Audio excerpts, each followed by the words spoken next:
नमस्कार दोस्तों, मैं शशिकांत झा आपका स्वागत करता हूं अपने YouTube चैनल यूपीएससी अल्टीमेट पर। कल हमने संसद को कंप्लीट किया था और आज हम सुप्रीम कोर्ट के बारे में पढ़ेंगे। सुप्रीम कोर्ट से रिलेटेड सारी चीज़ों को जानेंगे। तो चलिए स्टार्ट करते हैं। सुप्रीम कोर्ट का जो प्रावधान है संविधान में भाग 5 में आर्टिकल 124 से लेकर 147 तक दिया हुआ है। संपूर्ण सुप्रीम कोर्ट देश की सर्वोच्च न्यायपालिका है और चूंकि भारत में एकल न्यायपालिका व्यवस्था को स्वीकार किया गया है, तो इसके अंतर क्या होता है कि एक ही न्यायालय केंद्र और राज्य के लिए कार्य करती है। जिस तरह अमेरिका है तो अमेरिका में दोहरी न्यायिक व्यवस्था का प्रावधान है। अमेरिका में दोहरी न्यायिक व्यवस्था का प्रावधान है। अमेरिका में केंद्र के लिए या संघीय कानूनों की व्याख्या और लागू या उनसे संबंधित किसी भी विवाद के लिए संघीय न्यायपालिका होती है और राज्यों के लिए राज्य की न्यायपालिका अलग अलग होती है। तो अमेरिका में दोहरी व्यवस्था है, जबकि भारत में ऐसा नहीं है। भारत में एकल नागरिक व्यवस्था का प्रावधान किया गया है। जैसे कि एकल नागरिकता का प्रावधान है, वैसे ही एकल न्यायपालिका का प्रावधान है। ठीक है। तो भारत में केंद्र और राज्यों के लिए न्यायपालिका की एकात्मक प्रणाली को अपनाया गया है। इसके शीर्ष पर जो है वो सुप्रीम कोर्ट यानी कि उच्चतम न्यायालय है। उसके बाद हाई कोर्ट यानी कि उच्च न्यायालय है। उसके नीचे अधीनस्थ न्यायालय होते हैं। यह एकल व्यवस्था भारत सरकार अधिनियम 1935 से ग्रहण की गई है। 1935 का जो भारत सरकार अधिनियम था, उस अधिनियम के तहत एक संघीय न्यायपालिका बनाई गई थी, संघीय न्यायपालिका। और उसी संघीय न्यायपालिका का उत्तराधिकार या उस उत्तराधिकारी के रूप में उच्चतम न्यायालय को गठन किया गया है। और याद रहे, यह उच्चतम न्यायालय जो है वह पूर्ववर्ती संघीय न्यायालय से ज़्यादा व्यापक है। ठीक, क्योंकि इसको प्रीवी काउंसिल पर भी अधिकार प्राप्त है। उसके बाद अमेरिका के संविधान से क्या क्या प्रेरित है, तो उसके बारे में भी जान लेते हैं। देखिए, न्यायिक पुनरावलोकन, न्यायपालिका की स्वतंत्रता और सुप्रीम कोर्ट एवं हाई कोर्ट के न्यायाधीशों को हटाने की जो विधि है, ये तीनों चीज़ें अमेरिका के संविधान से प्रेरित हैं भारतीय संविधान में। ठीक है। तो बहुत अच्छे से याद रखेंगे कि न्यायिक पुनरावलोकन, न्यायपालिका की स्वतंत्रता और सुप्रीम कोर्ट हाई कोर्ट के न्यायाधीशों को जो हटाने की विधि है वो अमेरिका के संविधान से प्रेरित है। जबकि भारतीय एकल न्यायपालिका व्यवस्था 1935 के एक्ट से गृहीत की गई है। सुप्रीम कोर्ट की स्थापना कब की गई थी, तो सुप्रीम कोर्ट की स्थापना 28 जनवरी 1950 को की गई थी। इस दिन इसको 28 जनवरी को सुप्रीम कोर्ट की स्थापना हुई थी। ठीक है। यह भारत सरकार अधिनियम 1935 में जो न्यायालय बना था, अधीनस्थ संघीय न्यायालय, उसके उत्तराधिकारी के रूप में स्थापित है। उच्चतम न्यायालय एक संघीय न्यायालय है। तो देखिए, उच्चतम न्यायालय क्या है? संघीय न्यायालय है। दूसरा, सर्वोच्च अपीलीय न्यायालय है। अपील का सबसे बड़ा न्यायालय कौन है? सुप्रीम कोर्ट है। सुप्रीम कोर्ट के डिसीजन के अगेंस्ट किसी भी अन्य न्यायालय में सुनवाई नहीं हो सकती। लेकिन आपको पता है कि क्षमा याचना के लिए राष्ट्रपति के यहाँ निवेदन प्रस्तुत किया जा सकता है। ठीक, लेकिन उसकी सुनवाई न्यायिक प्रक्रिया की तरह नहीं होती। इसीलिए अपील की सर्वोच्च जो संस्था है वो सुप्रीम कोर्ट है। दूसरा है मूल अधिकारों की गारंटी। तो आर्टिकल 32 जब पढ़ा था उसी समय मूल अधिकारों की गारंटी को भी जाना था कि सुप्रीम कोर्ट मूल अधिकारों का गारंटर है। आर्टिकल 32 के अनुसार वह मूल अधिकारों को लागू कराने के लिए रिट जारी या आदेश जारी करता है। संविधान का अभिभावक है। इसका मतलब क्या है कि संविधान की व्याख्या करने की अंतिम शक्ति सुप्रीम कोर्ट के पास है। संविधान के संरक्षण की बात सुप्रीम कोर्ट के अधिकार क्षेत्र में है। तो ये उच्चतम न्यायालय के लिए कहा जाता है कि उच्चतम न्यायालय एक संघीय न्यायालय है, सर्वोच्च अपीलीय न्यायालय है, मूल अधिकारों का गारंटर है और संविधान का अभिभावक है या संविधान का संरक्षक है। ठीक है, इसको याद रखेंगे। उसके बाद आर्टिकल 124 में सुप्रीम कोर्ट के गठन, संरचना और इसके बारे में सारी जानकारी दी है। तो आर्टिकल 124 कहता है भारत का एक उच्चतम न्यायालय होगा। भारत का क्या होगा? एक उच्चतम न्यायालय होगा जो मुख्य न्यायाधीश और अन्य उतने न्यायाधीशों से मिलकर बनेगा जो संख्या संसद तय करेगी। ठीक है, तो आर्टिकल 124 कहता है कि भारत का क्या होगा? एक सुप्रीम कोर्ट होगा जो एक मुख्य न्यायाधीश और उतने न्यायाधीशों से मिलकर बनेगा जितना संसद तय करेगी। मूलतः संविधान में 1+7 की व्यवस्था थी, यानी कि 28 जनवरी को इसमें 8 न्यायाधीश थे, एक मुख्य न्यायाधीश थे और 7 अन्य न्यायाधीश थे। समय समय पर न्यायाधीशों की संख्या को बढ़ाया गया और 2019 में इनकी संख्या बढ़ाकर 34 कर दी गई। एक मुख्य न्यायाधीश और 33 अन्य न्यायाधीश वर्तमान में हैं। ठीक है, तो मूलतः 8 थी और वर्तमान में 34 है। न्यायाधीशों की नियुक्ति कौन करेगा? तो न्यायाधीशों की नियुक्ति, उच्चतम न्यायालय के न्यायाधीशों की नियुक्ति राष्ट्रपति करते हैं। ठीक है, और मुख्य न्यायाधीश की नियुक्ति में राष्ट्रपति अन्य न्यायाधीशों की और हाईकोर्ट के मुख्य न्यायाधीशों से परामर्श करते हैं। सामान्यतः नियम ये है कि मुख्य न्यायाधीश सुप्रीम कोर्ट के वरिष्ठतम जज को बनाया जाता है। हालांकि यह व्यवस्था 2 बार विफल हुई है, लेकिन लंबे समय से यही नियम है कि वरिष्ठ न्यायाधीश को सुप्रीम कोर्ट का मुख्य न्यायाधीश बनाया जाता है। अभी कौन है? चंद्रचूड़ है। ठीक है, नियुक्ति के लिए एक प्रणाली अपनाई जाती है जिसको कॉलेजियम प्रणाली कहते हैं। ठीक है, न्यायाधीशों की नियुक्ति के लिए एक प्रणाली अपनाई जाती है जिसको कॉलेजियम प्रणाली कहते हैं, और कॉलेजियम में सुप्रीम कोर्ट के जजों के लिए 5 सदस्य और हाई कोर्ट के जजों के लिए 3 सदस्य की कॉलेजियम बनती है। 5 सदस्य में मुख्य न्यायाधीश और 4 अन्य सदस्य होते हैं। यही कॉलेजियम न्यायाधीशों की एक लिस्ट राष्ट्रपति को भेजते हैं और राष्ट्रपति उसी में से न्यायाधीशों की नियुक्ति करते हैं। क्लियर हुआ? यदि किसी विचार पर राष्ट्रपति को लगता है कि ठीक नहीं है तो राष्ट्रपति उसको पुनर्विचार के लिए भेजेंगे, लेकिन पुनर्विचार के बाद दी गई लिस्ट में से किसी एक को चुनने के लिए वह फिर बाध्य हो जाते हैं। ठीक है, तो कॉलेजियम प्रणाली के आधार पर नियुक्ति होती है। कॉलेजियम प्रणाली न्यायाधीशों का एक गठन होता है, एक समूह होता है। यदि सुप्रीम कोर्ट के न्यायाधीशों की नियुक्ति करनी है तो कॉलेजियम 5 सदस्यीय होता है। हाई कोर्ट के न्यायाधीशों की नियुक्ति करनी है तो ये 3 सदस्यीय होता है। उसके बाद क्या होगा कि कॉलेजियम के बारे में ना तो संविधान में और ना ही किसी अधिनियम में कोई प्रावधान नहीं है। यह सुप्रीम कोर्ट के निर्णयों पर आधारित है, जिन्हें 3 जजेस केस कहते हैं। ठीक है, 3 जजेस केस इसके लिए फेमस है। तो याद रखना, 3 जजेस केस किससे संबंधित है? कॉलेजियम प्रणाली से। प्रथम जजेस केस आया था 1982 में, सेकंड आया था 1993 में और थर्ड आया था 1998 में, 1998 में। 1998 वाले में व्यवस्था दी कि कॉलेजियम में 5 सदस्य होंगे, जिसमें से मुख्य न्यायाधीश और 4 अन्य न्यायाधीश शामिल होंगे।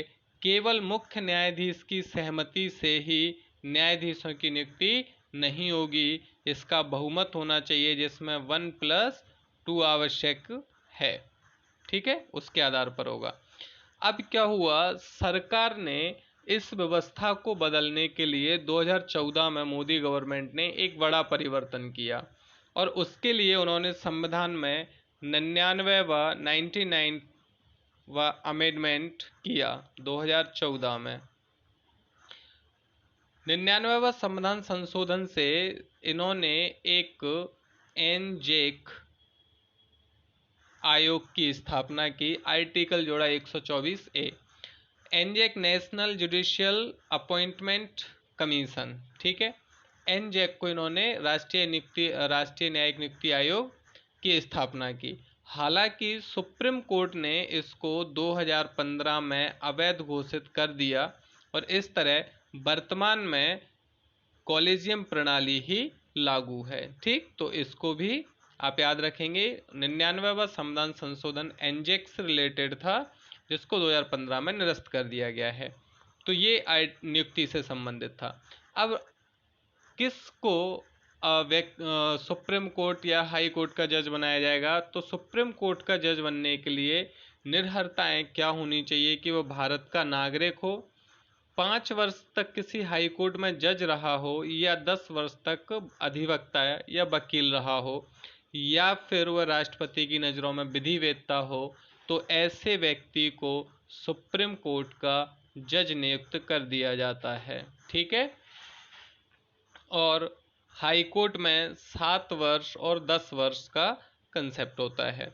इनको शपथ कौन दिलवाते हैं? तो राष्ट्रपति द्वारा तीसरी अनुसूची के अनुसार ये पद ग्रहण करने से पहले शपथ लेंगे, और राष्ट्रपति नहीं है तो उनके द्वारा नामित किसी व्यक्ति द्वारा।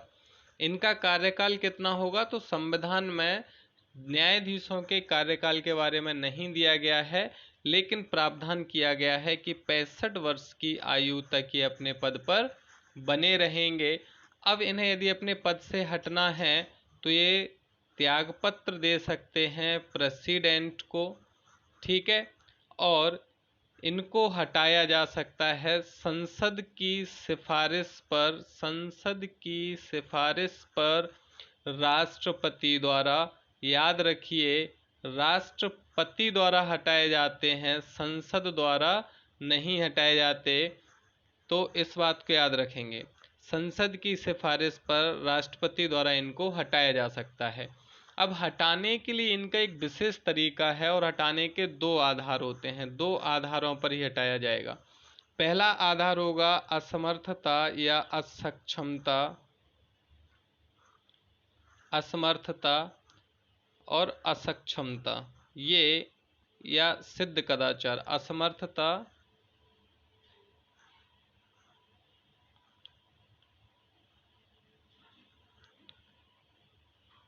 या सिद्ध कदाचार।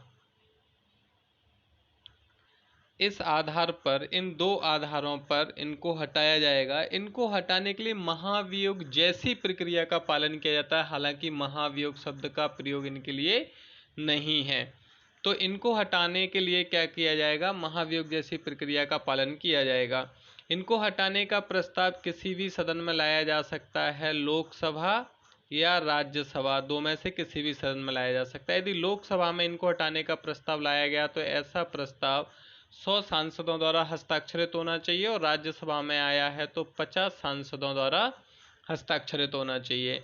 जब ये प्रस्ताव आएगा तो उसके बाद उन पर जो आरोप लगे हैं उन आरोपों की जांच करने के लिए संबंधित सदन का अध्यक्ष या सभापति एक समिति का गठन करेंगे। क्या करेंगे?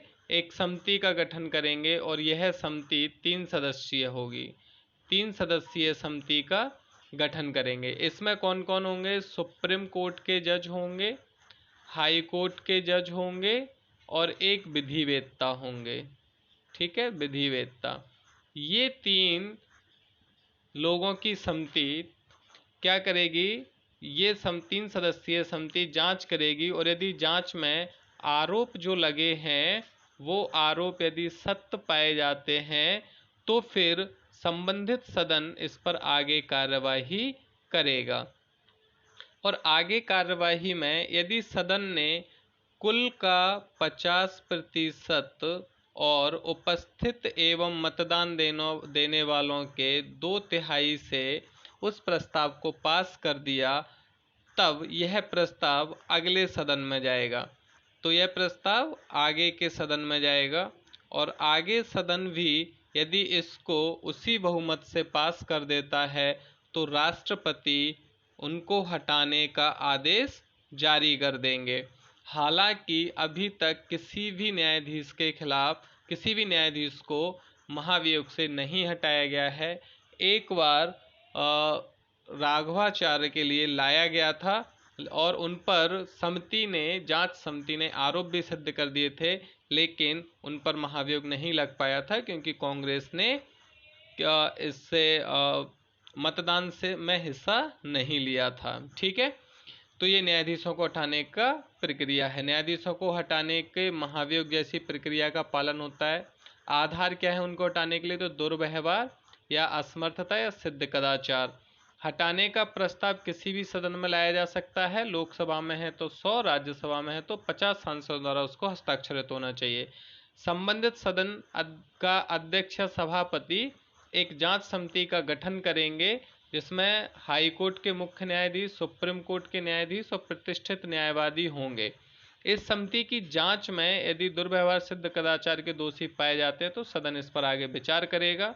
इसके बाद संबंधित सदन कुल सदन की एवं उपस्थित का 2/3 से यदि प्रस्ताव पारित करके अगले सदन भेजेगा और अगला सदन भी यदि उसको पारित कर देते हैं तो राष्ट्रपति न्यायाधीश को हटाने का आदेश जारी कर देंगे। अभी तक किसी पर प्रक्रिया पूर्ण नहीं हुई।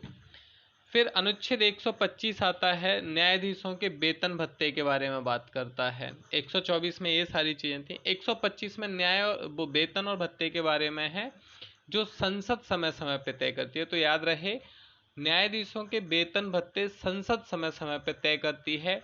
इनमें अलाभकारी परिवर्तन कार्यकाल के दौरान नहीं हो सकता है, लेकिन एक काम है, जब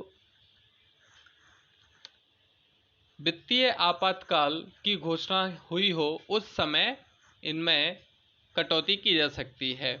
ठीक, उसके बाद आपको 3 महत्वपूर्ण बातों को समझ लीजिए। यहाँ पे देखिए, 3 न्यायाधीश होते हैं। एक होते हैं कार्यकारी न्यायाधीश, एक होते हैं तदर्थ न्यायाधीश,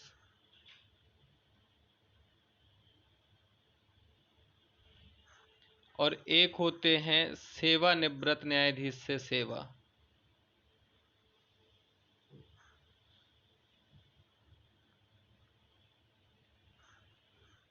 इनके लिए 3 इम्पोर्टेंट आर्टिकल हैं। जो इम्पोर्टेंट है उनको तो याद करने ही पड़ेगा।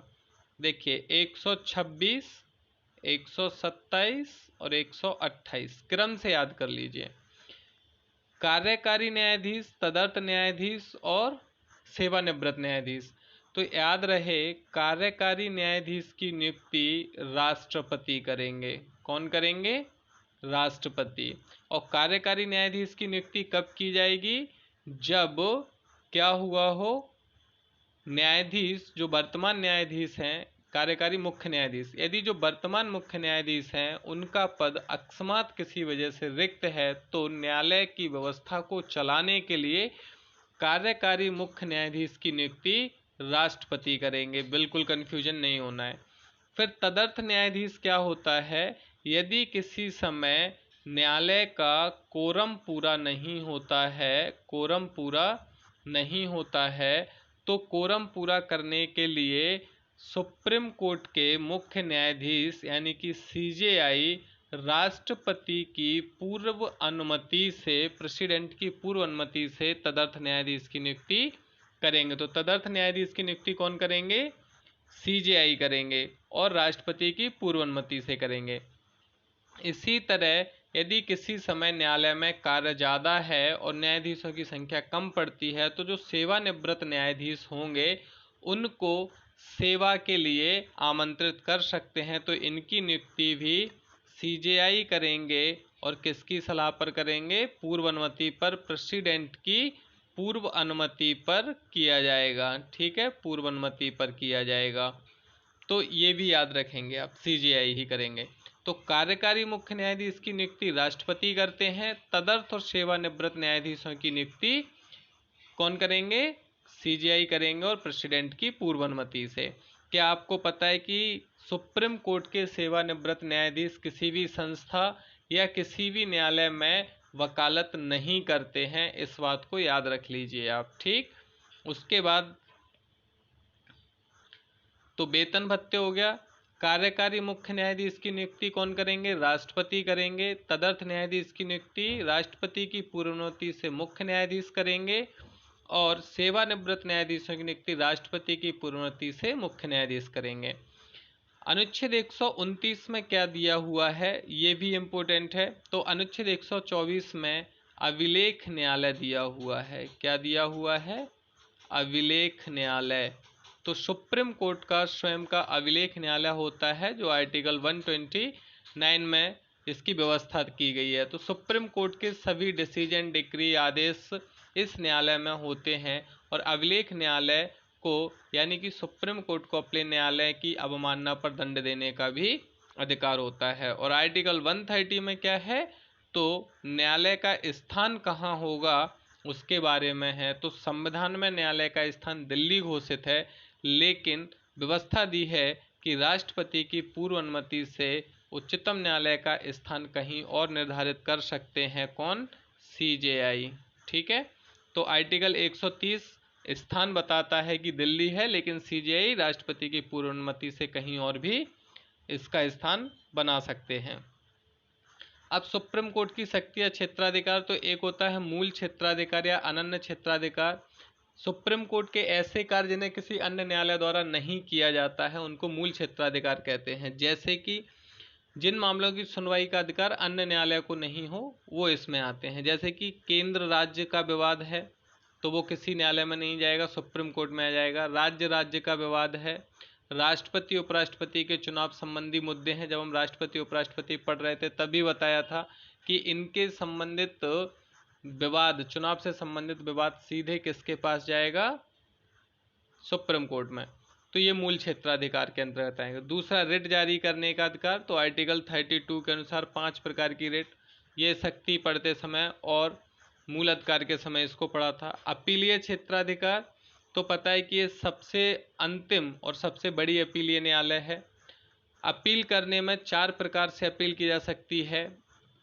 यदि हाईकोर्ट प्रमाणित कर दे कि किसी विवाद में संवैधानिक प्रश्न है जिसकी व्याख्या सुप्रीम कोर्ट द्वारा की जा सकती है, तो सुप्रीम कोर्ट में इसके लिए अपील की जा सकती है। दूसरा, हाईकोर्ट प्रमाणित कर दे किसी दीवानी मामले में।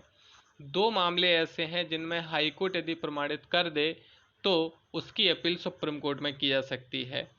तीसरा, ऐसा मामला है, ऐसे आपराधिक मामले जिनमें अधीनस्थ न्यायालय के निर्णय को पलटकर यदि मृत्युदंड दिया गया है, तो यदि मृत्युदंड वाले केस में भी सुप्रीम कोर्ट में अपील की जा सकती है। और एक और चौथे प्रकार से अपील है, सुप्रीम कोर्ट से विशेष अनुमति के द्वारा भी अपील की जा सकती है। तो याद रहे 4 प्रकार से सुप्रीम कोर्ट में अपील की जा सकती है। सलाहकार क्षेत्राधिकार बहुत इंपॉर्टेंट है। आर्टिकल 143 ही डायरेक्ट पूछ लेता है कि सलाहकारता अधिकार किस अनुच्छेद में है। तो आर्टिकल 143 143 में है। इसमें राष्ट्रपति मुख्य न्यायाधीश से सलाह मांगेंगे और मुख्य न्यायाधीश सलाह देंगे और न्याय राष्ट्रपति उनकी सलाह मानने या ना मानने के लिए बाध्य नहीं है। ये सलाह 2 श्रेणियों में दी जा सकती है। पहली है सार्वजनिक महत्व के किसी मामले पर उठे विधिक प्रश्न में, और दूसरा किसी पूर्व संवैधानिक संधि। संवैधानिक संधि का मतलब होता है, पूर्व संवैधानिक संधि का मतलब है ऐसी नियम, संधि, शर्तें, प्रसंविदा जो संविधान के लागू होने से पहले हुई हो। तो पहले मामले में सुप्रीम कोर्ट मत दे भी सकता है और नहीं भी, लेकिन दूसरे मामले में मत देने के लिए बाध्य है। यानी किसी पूर्व संवैधानिक संधि, संविदा आदि से यदि कोई विवाद उत्पन्न है तो इस पर सुप्रीम कोर्ट से यदि राष्ट्रपति सलाह करेंगे तो वो इस पर अपनी राय देंगे। न्यायपालिका की समीक्षा की शक्ति। न्यायपालिका को समीक्षा किसी भी केंद्र और राज्य के कानूनों को, केंद्र और किसी भी राज्य के कानूनों की समीक्षा करने की शक्ति है, और ये आर्टिकल 13 से प्राप्त होती है। ठीक है, जब मूलाधिकार पढ़ा था तब भी इसके बारे में बताया था। इसके तहत केंद्र एवं राज्य की विधियों की संवैधानिकता की जांच करता है। याद रहे, समीक्षा की शक्ति मूल ढांचे घोषित की गई है, इसको समाप्त नहीं किया जा सकता। यह सिद्धांत USA से ग्रहण किया गया है। फिर बात करते हैं कि न्यायिक सक्रियता और जनहित याचिका क्या होती हैं। ये दोनों ही PN भगवती की देन है। न्यायिक सक्रियता का मतलब होता है जब न्यायपालिका अपने न्यायिक कार्य से आगे बढ़कर विधायिका और कार्यपालिका को उनके कर्तव्यों के प्रति सचेत करती है, तब इसको न्यायिक सक्रियता कहते हैं। ये अमेरिका में 1974 में पैदा हुई थी। 70 के दशक में भारत आई। PN भगवती और BR कृष्ण अय्यर, ये सी नहीं है, वी है, VR कृष्ण अय्यर। जनहित याचिका, ये 60 के दशक में ये भी अमेरिका में और 80 के दशक में भारत आई। जनहित याचिका क्या होती है? जो किसी चीज़ से प्रभावित वर्ग, समूह या व्यक्ति है, उसके यदि वह खुद न्याय मांगने में सक्षम नहीं है तो उसके बिहाफ पर उसके लिए कोई संस्था, समूह या वर्ग या व्यक्ति जाके न्यायालय में न्याय की मांग कर सकता है। तो ये भी PN भगवती और VR कृष्ण अय्यर के कार्यकाल की देन है। ठीक है, तो ये आपके सुप्रीम कोर्ट से संबंधित सारी चीज़ें थीं जो कंप्लीट की गई हैं। उम्मीद है आपको पसंद आया होगा, और यदि पसंद आया है तो लाइक शेयर सब्सक्राइब जरूर करें। Thank you so much.